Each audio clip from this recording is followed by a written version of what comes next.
وعلیکم السلام ورحمۃ اللہ وبرکاتہ۔ اللہ رب العالمین آپ کو خوش رکھے اور خیر و عافیت میں رکھے۔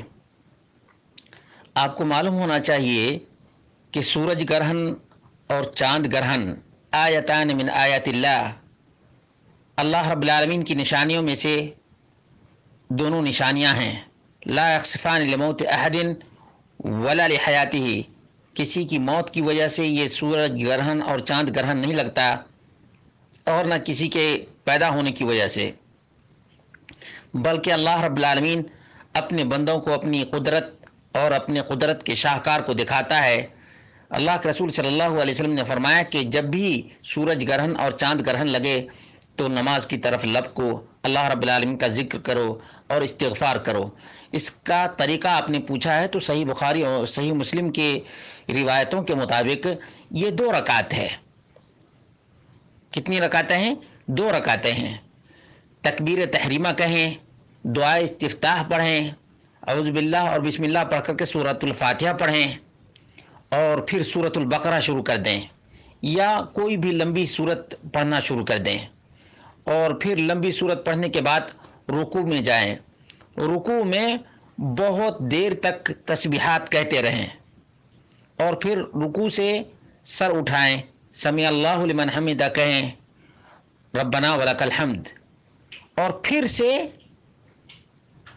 یعنی رکوع سے اٹھنے کے بعد ربنا ولک الحمد کہنے کے بعد پھر سے سورۃ البقرہ پڑھنا شروع کر دیں، اور دوسری لمبی سورت آل عمران ہو یا اس کے بقدر دوسری سورت ہو، اور پھر اس کے بعد اللہ اکبر کہہ کر رکوع میں جائیں، اور رکوع میں پہلے کی طرح سے تسبیحات کریں یا اس سے تھوڑا سا کم کریں، پھر رکوع سے اپنا سر اٹھائیں، سمیع اللہ لمن حمدہ کہیں، ربنا ولک الحمد کہیں، اس کے بعد سجدہ میں جائیں، یعنی 2 مرتبہ رکوع میں جائیں، 2 مرتبہ رکوع اور 2 مرتبہ قراءت کے بعد جب سجدہ میں جائیں تو لمبا سجدہ کریں، اور سجدے میں کثرت سے تسبیح کہیں۔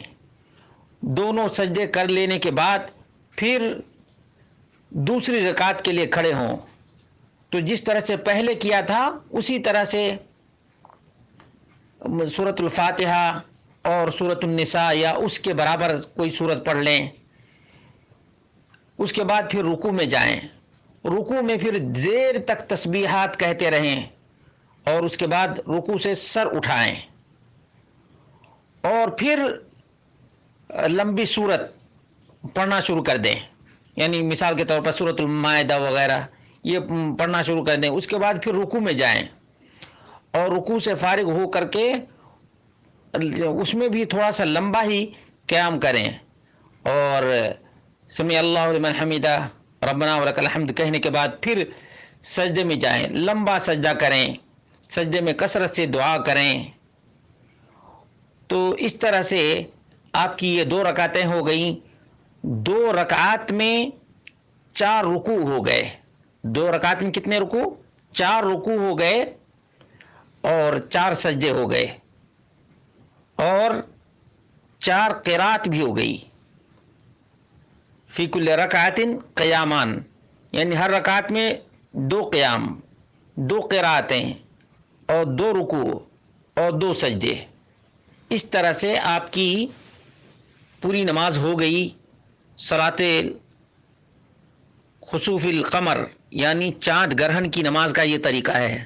آسانی سے سمجھنے کے لیے یوں سمجھیے کہ ہر رکعت میں 2 رکوع اور 2 مرتبہ قرات، 2 مرتبہ فاتحہ اور 2 سجدے۔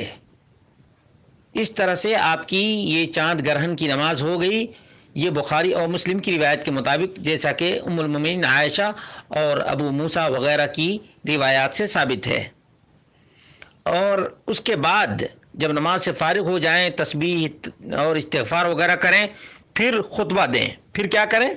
خطبہ دیں، اور خطبہ میں یہ بتائیں جو اللہ کے رسول صلی اللہ علیہ وسلم نے فرمایا ہے کہ ان الشمس والقمر آیتان من آیات اللہ، اللہ رب العالمین کی نشانیوں میں سے چاند گرہن اور سورج گرہن ہے۔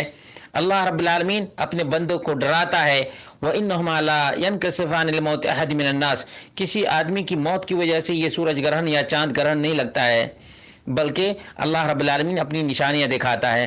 معلوم یہ ہوا کہ 2 رکعت چاند گرہن کی نماز پڑھ لینے کے بعد امام کو خطبہ دینا چاہیے اور لوگوں کو اللہ رب العالمین کی طرف بلانا چاہیے اور لوگوں کو ترغیب دینا چاہیے کہ اللہ رب العالمین سے ہر حال میں ڈرتے رہیں۔ یہ سورج گرہن اور چاند گرہن کا انسان کی زندگی پر ایسے کوئی اثر نہیں ہوتا جیسا کہ عام طور پہ پھیلا دیا گیا ہے۔ زمانے جاہلیت میں بھی اس قسم کی بات تھی۔ اللہ رب العالمین آپ کو مزید شوق علم عطا فرمائے۔ السلام علیکم ورحمۃ اللہ وبرکاتہ۔